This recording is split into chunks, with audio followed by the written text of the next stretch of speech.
What's up, gang? Just want to do a betting recap. Also, just kind of like update you guys on my betting journey, and also a lot of new people coming in off of YouTube, Instagram. Want to just go over, how you kind of get from bronze, silver to diamond club, how your journey should look, and really just how you can kind of progress not only your strategies but your mindset, your risk, that type of thing. Drinking some lemon juice, cayenne pepper, trying to cleanse out, detox a little bit. We'll start with today. Man, today, extremely disappointing. I did have a couple parlays hit in my bronze parlay group that were like 3-teamers, but I had some bangers almost hit that would have been nice. I had a plus 613 that lost because of Nebraska. I should have looked more into that game. They already lost to Iowa once this year in overtime, and they're on like a 5-game losing streak. Other one that really pissed me off, I had a 5-teamer that would have paid almost $9,000. I hit Drexel plus 6.5. High Point came back to cover. Michigan State blew out Michigan. And I had the over 1.5 on Arsenal, but Arsenal drew 1-1 and didn't win. Cost me $9,000. So that was a little bit depressing. Also, I did have a good run overnight. This has nothing to do with my community or my groups, but I was just kind of having like a D-Gen gamble session on table tennis and Korean basketball. But I was up to like 6 in the morning, so I'm tired and like haven't done much today. Low energy today. But yeah, I want to talk to you guys a little bit about your journey through betting, what you've learned, where we're at in the betting markets, my strategy and what I'm going to be doing more of.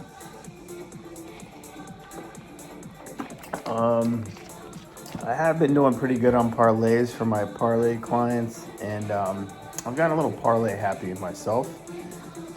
Personally, I'm toning that back. Highlight of the week or weekend, we'll just start. Saturday had so many games. I would say the UFC was cool. Had a big win on, I don't even know how to pronounce this guy's name. The guy that beat Alex Poirier, Anna Khalev, Magomed Ankalaev. That was a huge bet for us, plus money. Won about 10 bands on that. So that kind of like put me back into like, all right, how do I take a big win like that and multiply it? So I ended up losing on the Pacers the next day, and I lost another preliminary fight. Who lost? I forget. It was one of the preliminary fights that I had. I think it was Jalen lost. He got submitted somehow. It was pretty weak. And then today I lost a couple parlays that kind of put me in a bad mood. It was just an ugly way to not win. You know what I mean? Like, damn, man, I could have won like $17K, and I got denied twice by one leg. And like, Iowa sucks, man. On the road in Nebraska, come on, bro. And they won like convincingly, so that was sickening. I think more sickening is Arsenal drawing to Manchester United. Manchester United sucks this year. Arsenal's second in the EPL. Best defensive team as far as goals scored against. And they score a lot. I thought that was an easy win. I thought that was going to be the only leg I wouldn't have to worry about or sweat. And it was the one that I lost. So, I wasn't happy about that, man. We did bounce back, however. We hit Carolina Hurricanes today over the Jets, the Jets have been like my hockey team all season, very reliable. I like them at home, but on the road, short line, they've been doing well. so you can't ride these trains forever. I hit Boston Celtics -7 yesterday over the Lakers. That was an easy one. They kind of blew them out. So gained some momentum on Saturday. Saturdays have been actually relatively difficult if you've been following. There's just a huge menu, lots of games, and you just got to be careful, pick your spots. We also sniped, let me just make sure this won. I'm pretty sure it did. Washington Capitals hockey today was owner's choice. Owner's choice, Capitals. There's no way they lost to Seattle Kraken. Yeah, they won 4-2. Cool.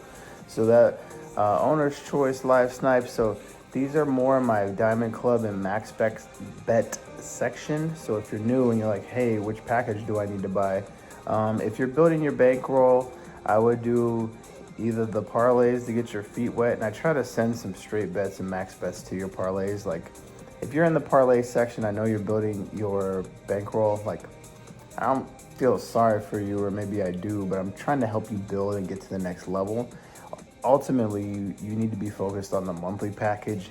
I do send max bets there too, but there's like rare, exotic, one-off opportunities that cost money that I don't believe those clients should get all of the time. Trust me, I try to share the wealth. I put a lot of free plays out on this channel. If you want free plays, I drop them here all the time. I drop them on my Instagram all the time. You know, I drop free parlays all the time. You could straight bet them and go, 4 out of 5 or 8 out of 10. So like I'm giving you money. So don't think that. It's just more to keep it private and give, it's like an elite group you want to be a part of. It's got to be exclusive. Not everyone can get there and get access to it. That's what makes it unique and rare and valuable. So my Diamond Club members are my real deal. You're going to get all my inner circle stuff. But that's going to be more for like high level bettors who want to do $1,000 a game, $2,000 a game, $5K a game, $10K a game and up. I got people doing $20, $30K a game, $100K a game. I got people doing $300K a game, with the right circumstances and information. So the monthly is going to give you plenty of action. It's going to give you an opportunity to not only build your bankroll. Every month you should be doubling your bankroll size, roughly tripling it. But you have to master discipline. You have to master yourself. You have to master betting outside of me. A lot of my clients, you all who are watching this, know you're guilty of it. You bet outside of me all the time. You're betting games on your own. You're doing parlays on your own. Do whatever you want, but just save your bankroll for my stuff. So if you want to do parlays or round robins, do $5 8-teamers if you want to have fun. But, save the bulk of it for what you're investing in and paying for, which is my stuff.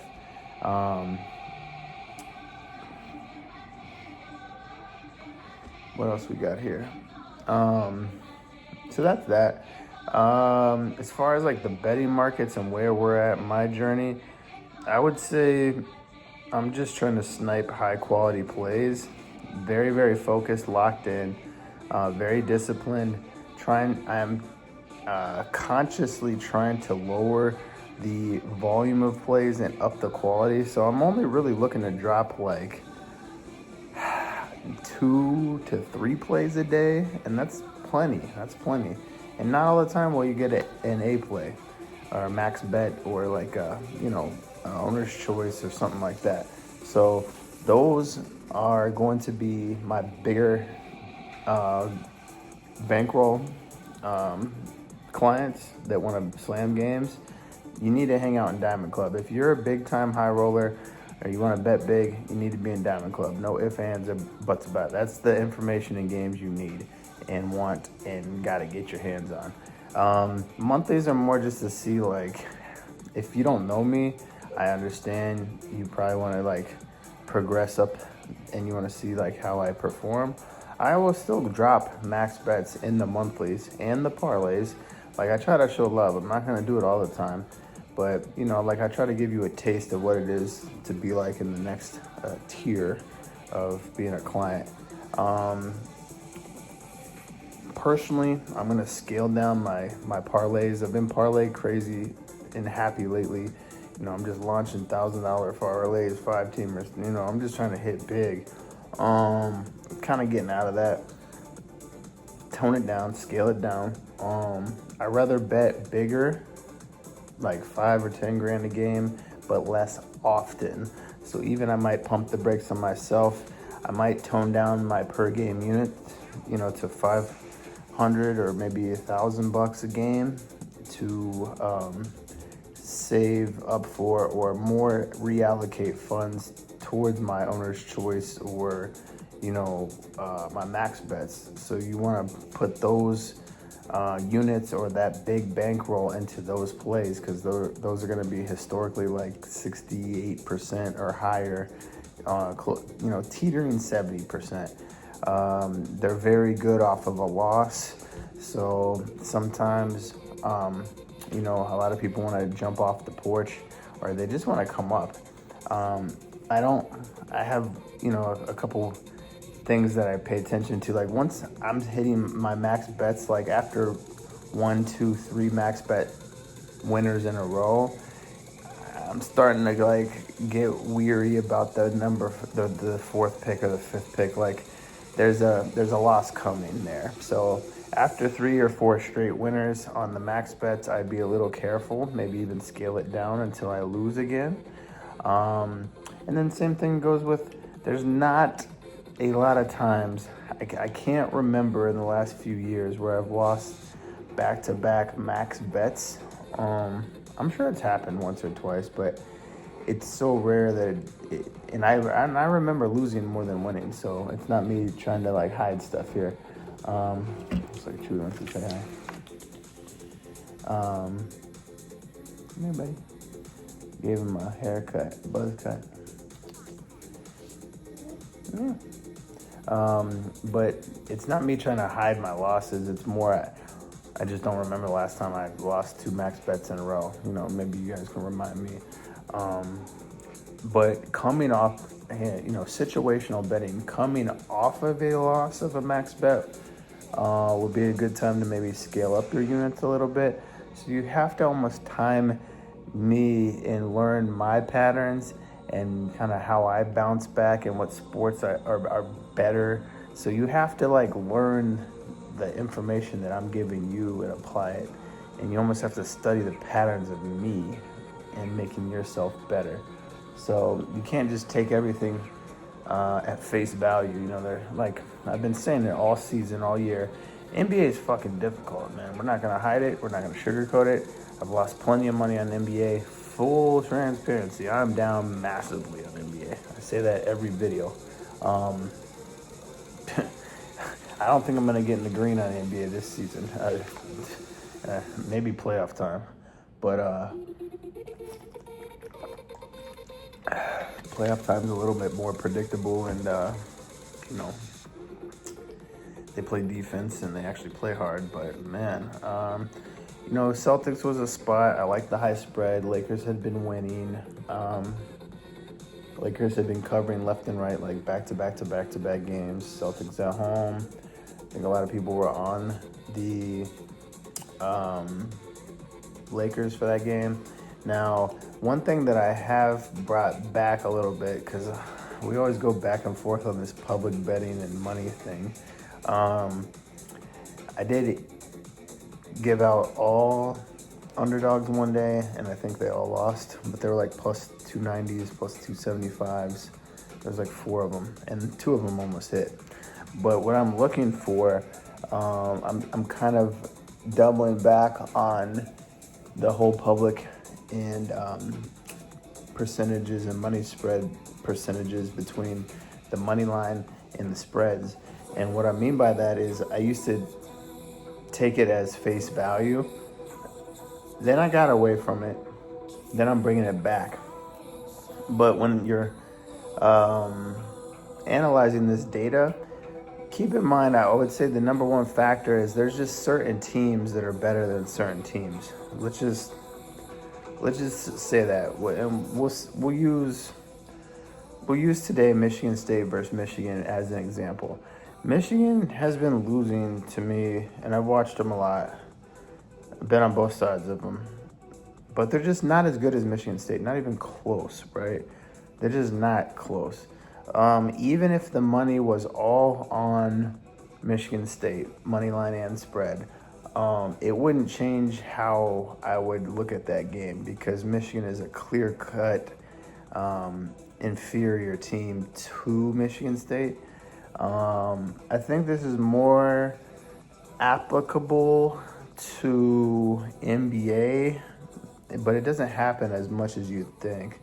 But let me try to look this up just for today to give you guys an example. Like today, I like the Spurs. Let's see how they did. Oh, damn, they didn't cover.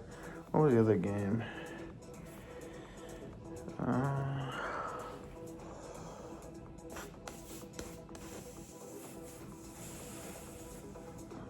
Yeah.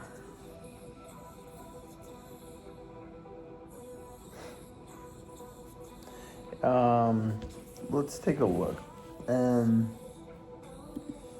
trying to think of the examples that I was using on this. So whether I'm using this in college basketball and NBA basketball, but let's see if this came true at all today. And I'll give you an example. Sorry, I'm trying to pull this up. Okay, most of these games are over. Must be for tomorrow. Let's go to today. Okay.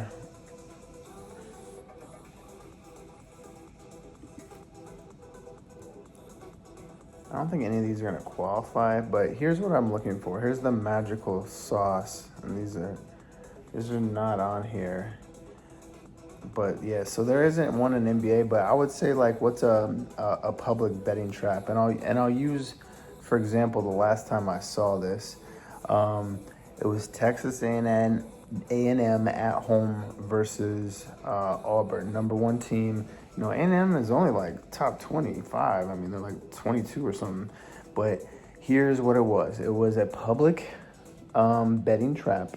It was a primetime game, nationally televised.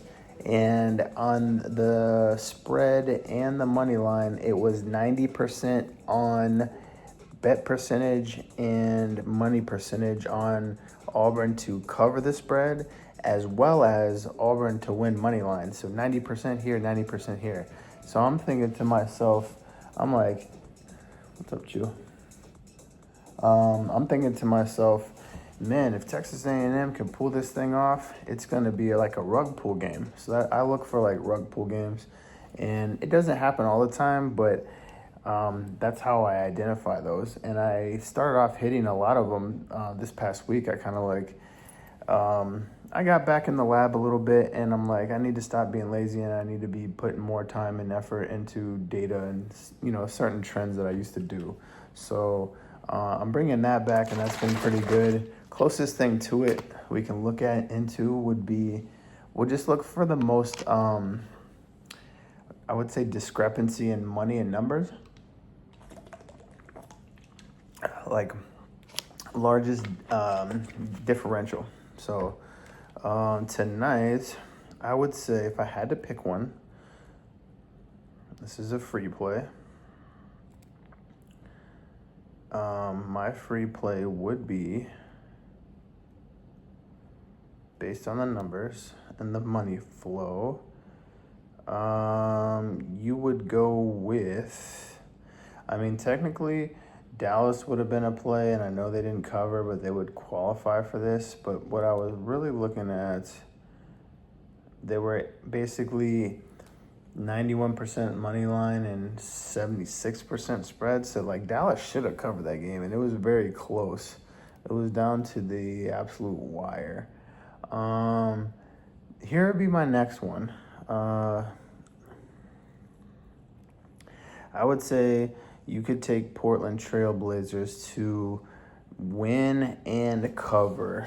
84% of the money is on the Pistons to win outright. And then also, it's not showing me the spread. It's probably around 4.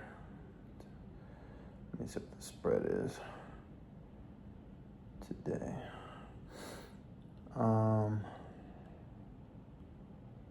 And they're currently up 64-58 at halftime while shooting this. So, second half, take Portland. See how that turns out. Portland. I just want to know the spread. For some reason, I think it's 4. Spread. I just want to pull up today. Okay, Action Network. Spread today. Plus 2.5. I love that line. Yeah, give me Portland plus 2.5. More importantly, you can take them second half. Right now they're down. What we say? They're down 6.5. So you could take them the second half. And try to get them at like plus 4. I think that's gonna hit. So that would be my example of the disparity or differential between money line and spread. It has to be on both categories in this trend that I've been using. Let's take a look at college and see if any examples really happened today. Let's see.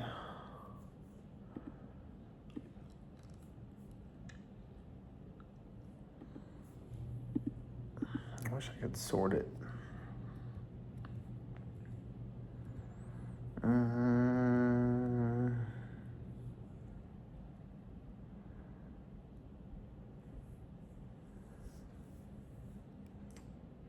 Biggest discrepancy would have been, this is a pretty big one.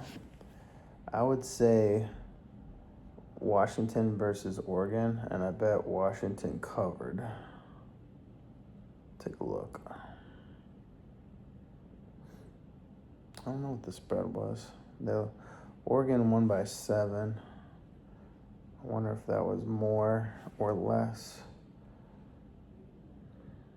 Let's look and see if that worked.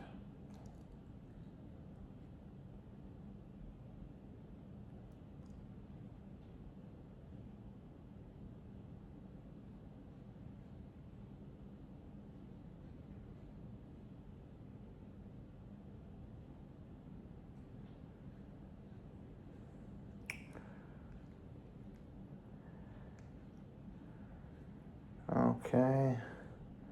Oregon was 6.5. Damn, they covered by half a point. That might have been where, yeah, damn, interesting. So that one would have lost with my trend, but mind you, I'm looking at 90 percentile or close to 90. Wofford would have been one if they could have either lost or not covered. Let's see here. I would say VMI would, if VMI would have won, it would have been a wipeout. And this is 88%. This is as close as it gets. Let's see what Wofford did.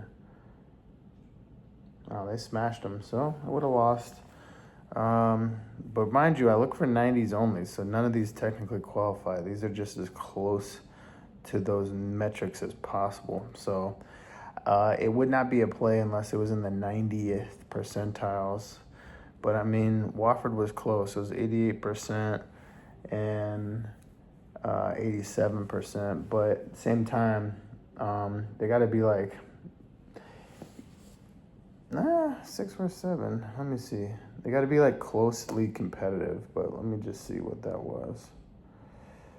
Wofford basketball spread today.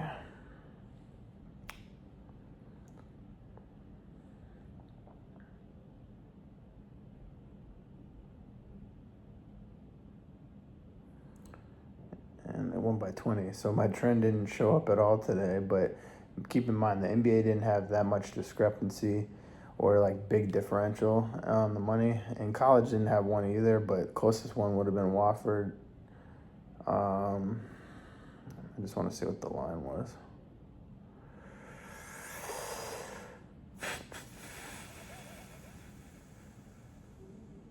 Let's see.